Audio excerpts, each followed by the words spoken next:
Welcome to Solvetic, your channel to always learn technology easily. Below in the description, you will find useful links we used in this video.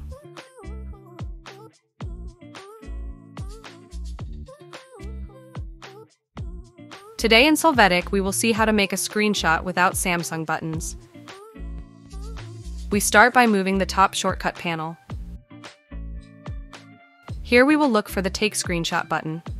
In case it does not appear, we will click on the edit icon and then enter Edit.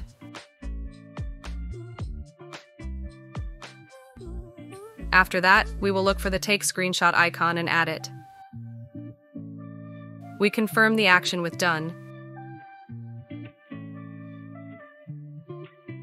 After this, we will be able to quickly access the screenshot without buttons, where after a few seconds, it will take a capture that will be saved in your gallery. Hey, remember to subscribe Solvetic channel.